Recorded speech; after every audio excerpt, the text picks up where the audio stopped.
आजकल मीडिया की हेडलाइन आप लोग देख रहे हैं। ये देखिए, भजन गाए फरमानी, मौलाना को हुई परेशानी। फरमानी के आगे झुके मौलाना, जब पति ने मुझे छोड़ा तो कहां थे मौलाना। मौलाना की नसीहत, फरमानी का जबरदस्त जवाब। इस्लामिक स्कॉलर ने उलमा को धो डाला। टीवी पर आकर बात करना हराम है। ये सब मवाद, ये सब मुद्दे, ये सब चारा टीवी पर कुछ मुफ्तियान किराम और कुछ उलमा हमेशा मीडिया को देते रहते हैं, जिसे मीडिया खूब भुनाती है। जमकर उलमा को, मुफ्तियों को लताड़ते रहती है। इस्लाम और मुसलमानों को खूब बदनाम करने में दिन रात लगी रहती है। और यह मौका मीडिया को कुछ ना तजुर्बेकार मुफ्ती, कुछ ना तजुर्बेकार उलमा जो है अक्सर देते रहते हैं। किसी ने बड़ी अच्छी बात कही है कि अधूरा इल्म और अधूरा तजुर्बा फसाद पैदा करता है। लेकिन आज हम शॉर्टकट में यह फरमानी नाज की बात करेंगे कि कौन है यह फरमानी नाज। फरमानी नाज यूपी मुजफ्फरपुर की रहने वाली है। बिल्कुल गरीब, इंतहाई गरीब, यानी ऐसे गरीब जिसको सिर्फ अपने पेट की फिक्र कि पेट कैसे भरे और अपने फैमिली का गुजारा कैसे हो। उसे मजहब के बारे में, धर्म के बारे में कुछ भी मालूमात नहीं। फतवा क्या होता है, इस्लाम से कैसे बाहर जाते हैं और इस्लाम में कैसे अंदर आते हैं, उसको कुछ भी नहीं पता। आज उस फरमानी नाज के बारे में हम बात करेंगे और यह भी बताएंगे कि आज ये टॉपिक हमने क्यों छेड़ा है। देखिए, फरमानी नाज मुसलमान जरूर है, लेकिन दीन का इल्म उसके पास कुछ भी नहीं। दुनिया की, दीन की ना पढ़ाई ना एजुकेशन उसके पास कुछ भी नहीं। आप समझ सकते हैं इसकी हालत, यानी इस जैसे लोगों की भी हालत कि ट्रेनों में, बसों में और रेलवे स्टेशन पर, बस अड्डों पर गा गा कर पेट पालने वालों की क्या हालत होती है। उनके कपड़ों से आप अंदाजा लगा सकते हैं, उनके सामान से आप अंदाजा लगा सकते हैं, उनके गोद में जो बच्चे होते हैं उनकी हालत देखकर आप अंदाजा लगा सकते हैं। यानी फरमानी नाज की हालत इस लाइन से आप समझ लीजिए कि वो राम का प्रसाद भी खाता है, वो रहीम की खीर भी खाता है, वो भूखा है साहब, उसे मजहब कहां समझ में आता है। बहरहाल हम आते हैं फरमानी नाज की कहानी की तरफ। फरमानी नाज की शादी मीरठ के एक नौजवान, शायद उसका नाम इमरान है, उसके साथ हुई। यह शादी 1 साल भी नहीं चल पाई, लेकिन एक बेटा पैदा हो गया। लेकिन कहते हैं ना कि जब परेशानियां आती है तो छप्पर फाड़ कर नहीं, आसमान फाड़ कर आती है। एक तो पहले ही शादीशुदा जिंदगी चल नहीं पाई और एक बेटा हुआ तो एक बड़ी बीमारी लेकर वो पैदा हुआ। उस यानी फरमानी नाज के बेटे की जो खाने की और सांस की नली में कुछ प्रॉब्लम था कि वो मां का दूध नहीं पी सकता था।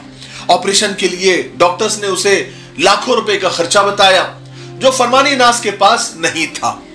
और कमाल की बात देखिए कि मां का गला सुरीला कि दुनिया में उसके जैसा गला किसी का नहीं, और जो उसको बेटा हुआ तो उसका गला खराब। यह अल्लाह की तक़सीम है। बहरहाल फरमानी नाज के हालात कुल मिलाकर बहुत ज्यादा खराब थे, लेकिन चूंकि फरमानी नाज का गला बहुत सुरीला था, इसलिए वो बस में, ट्रेन में, स्टेशन पर, बस स्टैंड पर, फुटपाथ पर गाने गा गा कर, सिर्फ गाने नहीं गाती थी, वो नज़में भी गाती थी, वो नाते भी गाती थी, वो कव्वाली भी गाती थी और गा गा कर अपना और अपने परिवार का पेट पालती थी। फिर उनको किसी ने यूट्यूब चैनल शुरू करने का मशवरा दिया। उन्होंने यूट्यूब चैनल बनाया और यूट्यूब चैनल पर वो अपना हुनर दिखाने लगी। लोगों को पसंद आने लगी, फेमस होने लगी, यहां तक कि बड़े बड़े सिंगर के साथ भी गाने का मौका उनको मिला। फिर दुनिया भर का जो मशहूर सिंगिंग रियलिटी शो है इंडियन आइडल, उसमें भी फरमानी नाज को बुलाया गया और वहां पर उसका सिलेक्शन भी हो गया, उसको गोल्डन टिकट भी मिल गया। लेकिन बेटे के ऑपरेशन की वजह से वो आगे नहीं बढ़ पाई। बहरहाल ये मुख्तसर सा तारुफ था फरमानी नाज का, जो मैंने आपको बता दिया था और जो जरूरी भी था। लेकिन अब आते हैं अपने असली मुद्दे की तरफ। इसी फरमानी नाज ने यानी हाल ही में एक भजन गाया, कोई शिव शिव शंभो शंभो ऐसा कुछ भजन है, तो किसी मुफ्ती साहब ने आकर झट से उस पर फतवा लगा दिया, हराम है, इस्लाम से खारिज है, काफिर है, वगैरह वगैरह। बहरहाल फतवे की सदाकत अपनी जगह पर, लेकिन मीडिया को मुद्दा मिल गया, क्योंकि वो तो ताक में रहती है कि कब इस्लाम और मुसलमानों को बदनाम किया जाए। अब दिन रात मीडिया पर इसी की बहस चल रही है, जमकर फतवों को लेकर डिबेट्स हो रही है, क्योंकि हमने ही मौका दे दिया। और मीडिया का सबसे पुराना और बड़ा प्रोपेगेंडा दारुल उलूम को बदनाम करना है। हर फतवे का दारुल उलूम से, यानी हर फतवे को दारुल उलूम से जोड़ दिया जाता है। कोई भी मुफ्ती फतवा दे देता है, वो कहते हैं कि दारुल उलूम ने फतवा दिया है। बहरहाल अब उनको जाकर कौन पूछे कि भाई इसकी सदाकत क्या है, ये दारुल उलूम ने ही दिया है नहीं दिया है, बस हर चीज को जो है वो एरो कर देते हैं दारुल उलूम की तरफ और दारुल उलूम को बदनाम करने की कोशिश में लग जाते हैं। मैं सिर्फ ऐसे मुफ्तियों से कहना चाहता हूं कि मुफ्ती साहब, सिर्फ फतवा देने से क्या होने वाला। आजकल सबको मालूम है कि हलाल क्या है और हराम क्या है। मैं आपको यह बताना चाहता हूं, बल्कि सारी उम्मत को और सारी उम्मत के सरमायादारों को और सारी उम्मत के लीडरों को और सारी उम्मत के मालदारों को यह बताना चाहता हूं कि ऐसे कई फरमानी नाज, ऐसी कई उम्मत की बेटियां अभी भी इंतहाई गरीबी में जी रही है, कहीं गाना गाकर तो कहीं जिस्म बेचकर। ऐसी उम्मत की कई फरमानी नाज, ऐसी कई बेटियां कोठों की जीनत बनी हुई है और दिन ब दिन उसमें इजाफा हो रहा है। ऐसी कई फरमानी नाज और ऐसी कई उम्मत की बेटियां और ऐसी उम्मत की दुख्तर गैरों के साथ भाग भाग कर शादियां कर रही है। ऐसी कई फरमानी नाज भूख की वजह से या ससुराल के जुल्म से तंग आकर खुदकुशियां कर रही है। उनके लिए हमारी कौम के पास क्या इंतजाम है? क्या है उनके पास छत? ऐसा कोई सेंटर है कि जहां पर ऐसी सताई हुई बेटियां और ऐसी सताई हुई औरतें आ जाए और उनको शरण मिल जाए, उनको पनाह मिल जाए और आगे उनके मुस्तकबिल के लिए सोचा जाए। गुजरात में आपको पता है एक आयशा नामी जो लड़की थी, जिसने उसके शौहर और ससुराल से तंग आकर वीडियो बनाकर सरेआम खुदकुशी कर दी थी।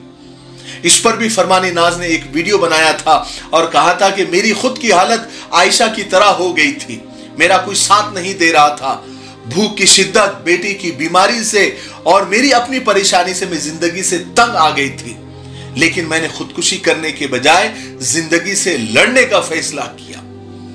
तो ऐसी सताई हुई बेटियां और ऐसी सताई हुई औरतों का, उम्मत की बेटियों का क्या इंतजाम आपने किया है? आपने फतवा दे दिया कि ये काफिर, वो इस्लाम से खारिज, ये हराम, ये हलाल। इससे क्या होने वाला है? इससे ऐसी बेटियों को और ऐसी औरतों को कोई फायदा होने वाला है? हमको तो मस्जिद, मदरसे और कब्रिस्तानों की दीवारों से ही फुर्सत नहीं है।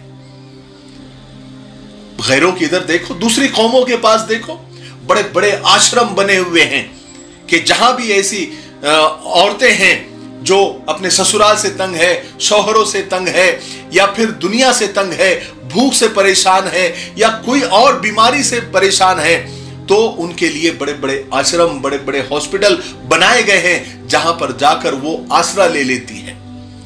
लेकिन हम मस्जिद से, मदरसे से और कब्रिस्तान की दीवारों से बाहर ही नहीं निकलते। लाखों रुपए का चंदा, करोड़ों का चंदा मस्जिदों में आता है, हमारे तंजीमों के पास आता है, लेकिन मस्जिदों में तो बजाय फर्शी के मार्बल लगा दिए जाते हैं, बड़े बड़े लाखों के झूमर लगा दिए जाते हैं, यहां तक कि तारत खाना और बैतुल खला के अंदर 2-2 हजार रुपए के नल लगा दिए जाते हैं। उसी को सजाया जा रहा, उसी को सजाया जा रहा है।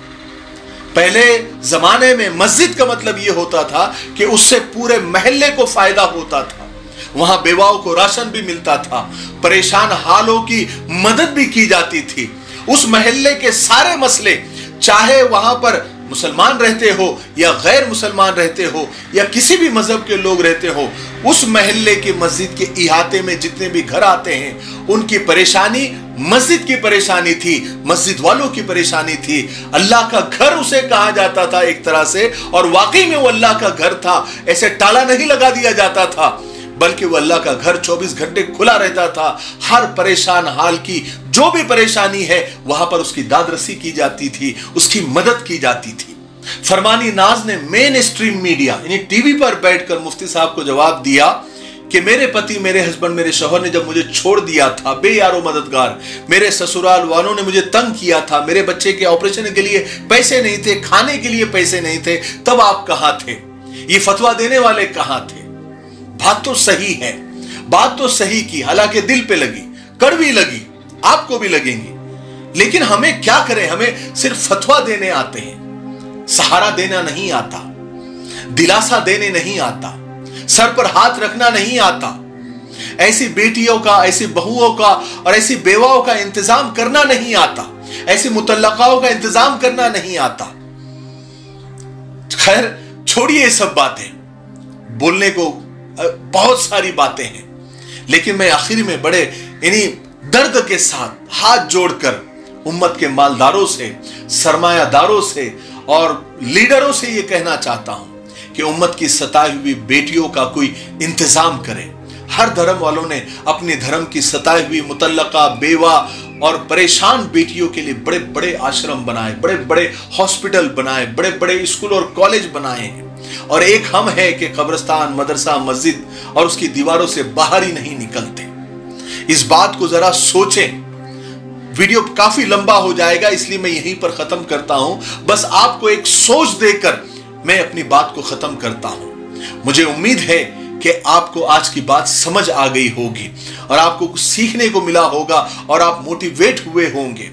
तो ऐसे फतवा देने से पहले जरा अपने आसपास, अपने मोहल्ले में, अपने गांव, अपने शहर में ऐसी कितनी बेटियां भटक रही है, राह से हट गई है, गुमराह हो गई है, पहले उनका इंतजाम करें, पहले उनका इंतजाम करें, उनको सहारा दें, उनके सर पर हाथ रखें, उसके बाद फिर आगे बात करें। ठीक है? माशाअल्लाह आप यहां तक पहुंच गए, इसका मतलब आपने पूरा वीडियो देखा है। तो ये लब्बैक इत्र आपने खरीदा है? अगर नहीं खरीदा है तो ये नंबर आ रहा है, ये नंबर पर कांटेक्ट करें, व्हाट्सएप करें, मैसेज करें, कॉल करें और ये इत्र आप जरूर खरीदें। इंशाअल्लाह आपको पसंद आएगा और आप ये खुद भी रखेंगे और लोगों को हदिया भी देंगे, ये हमारी गारंटी है इंशाअल्लाह। और हमारी वेबसाइट है जो स्क्रीन पर आ रही है www.miftahiperfumes.com, इस पर भी आप विजिट करें। ठीक है? तब तक मेरे लिए, पूरी उम्मत के लिए, पूरी इंसानियत, पूरी मानवता के लिए और हमारे प्यारे मुल्क भारत के लिए और यहाँ की अमन शांति, तरक्की, उन्नति के लिए खूब दुआएं करते रहे। अस्सलाम वालेकुम व रहमतुल्लाहि व बरकातुहू।